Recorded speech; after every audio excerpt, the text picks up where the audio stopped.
The voice of اسلام کے معزز خواتین و حضرات، السلام علیکم۔ امید کرتا ہوں کہ آپ خیریت سے ہوں گے۔ قوم عاد تاریخ کی ایک ایسی طاقتور اور عظیم قوم گزری ہے۔ ان کی طرف ہود علیہ السلام کو مبعوث کی گئے تھے، لیکن قوم عاد نے ان کا انکار کر دیا اور ان پر عذاب نازل کر کے اللہ نے انہیں تباہ کر ڈالا۔ قوم عاد ارم نام کی بستی کے رہنے والے تھے، اس لیے انہیں عاد ارم بھی کہا جاتا ہے۔ یہ علاقہ عدن کے گرد و نواح میں آباد تھا۔ یہ لوگ بہت ہی لمبے قد اور مضبوط آمد کے لوگ تھے۔ اپنی طاقت اور قوت کے بل سے یہ لوگ بہت جلد پورے یمن پر قابض ہو گئے۔ ان پر کئی بادشاہوں نے حکومت کی، مگر دو بادشاہ ایسے آئے جن کی حکومت عظیم اور جاہ و جلال والی تھی۔ ایک کا نام شدید اور دوسرے کا نام شداد تھا، جو بھائی تھے اور اپنے زمانے میں بے شمار لشکر اور خزانے جمع کیے تھے۔ یہ دونوں بھائی ارم بن سام بن نوح کی اولاد میں سے تھے۔ ان کی کل حکومت عمان، یمن، عدل اور شمالی مغرب کے علاقوں پر تھی۔ جب شدید کی موت واقع ہوئی تو پوری حکومت شداد کو مل گئی۔ اس نے تمام قبائلی سرداروں کو اور بادشاہوں کو اپنا فرمانبردار بنا لیا اور اس طرح پوری جنوبی عرب اس کے قلمروں میں شامل ہو گئی۔ اس نے اپنی حکومت کو عروج تک پہنچا دیا۔ دنیا کے دیگر ممالک کے بادشاہ اس کے گزار ہو گئے۔ اس کو اتنا مغرور و متکبر کر دیا کہ اس نے خدائی کا دعویٰ کر ڈالا۔ اس وقت کے علماء اور پیغمبروں کے پیروکاروں نے اسے سمجھایا اور عذاب الہی سے ڈرایا، مگر وہ کہنے لگا، میرے پاس اب دولت، حکومت، سب کچھ ہے، اب خدا کی عبادت کی کوئی ضرورت نہیں اور میں اب کسی کی اطاعت نہیں کروں گا۔ شداد نے حضرت ہود علیہ السلام کی زبان سے یہ سن رکھا تھا کہ جنت کیسی ہوگی اور اس کی نعمتیں اور خوبصورتی کا کیا عالم ہوگا، اس لیے اس نے زمین پر جنت بنانے کا ارادہ کیا۔ وہ کہتا تھا کہ مجھے اس جنت کی ضرورت نہیں جو خدا نے بنائی ہے، اسی جنت کو تو میں خود بنا لوں گا دنیا میں۔ لہٰذا اس نے 100 متعبر افراد کو جمع کیا اور ہر ایک 1000 آدمیوں پر مقرر کیا اور پوری دنیا کے ماہرین کو عدل آنے کی دعوت دی۔ اس نے اپنی بانجے ضحاک کو، جو ایران کا بادشاہ تھا، کہلا بھیجا کہ جتنا سونا چاندی تمہارے پاس جمع ہے وہ فوراً میرے پاس بھیج دو۔ ضحاک نے ایسا ہی کیا۔ اس نے تمام حکمرانوں اور سرداروں کو حکم دیا کہ سونا چاندی کے کانوں سے اینٹیں بنوا کر بھیجے اور کوئی عدل کے مدثر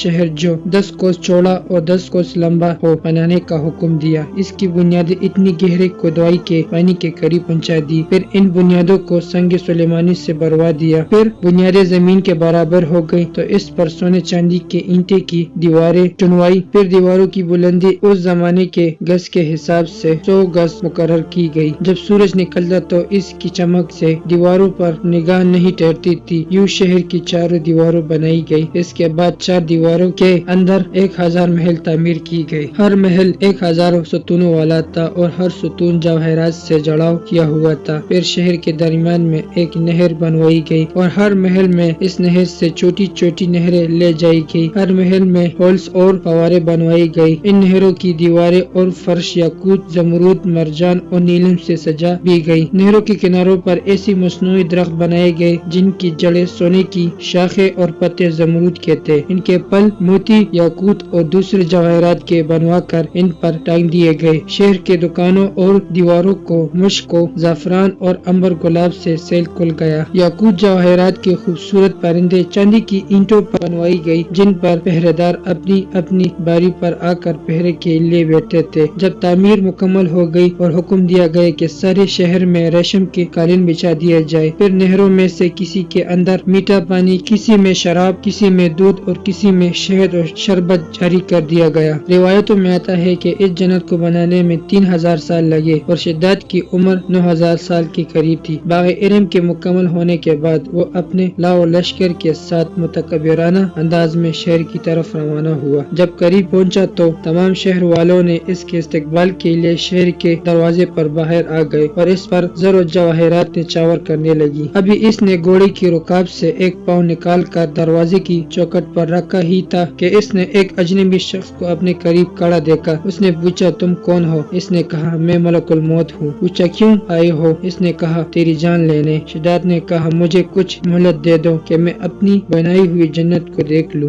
جواب ملا، مجھے حکم نہیں۔ کہا، چلو اس قدر ہی فرصت دو کہ گھوڑے پر سے اتراؤں۔ جواب ملا، اس کی بھی اجازت نہیں۔ لہٰذا ابھی شداد کا ایک پاؤں رکاب میں اور دوسرا چوکھٹ پر ہی تھا کہ ملک الموت نے اس کی روح قبض کر لی۔ پھر حضرت جبرائیل علیہ السلام نے بڑی زور سے ایک ہولناک چیخ ماری کہ اسی وقت تمام شہری اپنی عالی شان سجاوٹوں اور محلات کے ساتھ زمین دوز ہو گئی اور اس کا نام و و نشان باقی نہ رہا۔ علماء اور مورخین نے کتابوں میں لکھا ہے کہ بادشاہ اور اس کے لشکر کے ہلاک ہو جانے کے بعد وہ شہر بھی لوگوں کی نگاہوں سے اوجھل کر دیا گیا، مگر کبھی کبھی رات کے وقت عدن اور اس کے ارد گرد کے لوگوں کو اس کی کچھ روشنی اور جھلک نظر آ جاتی ہے۔ یہ روشنی اس شہر کی دیواروں کی ہے۔ دوستو، ہم بھی امید کرتے ہیں کہ آپ کو ہمارے آج کی ویڈیو پسند آ گئی ہوگی۔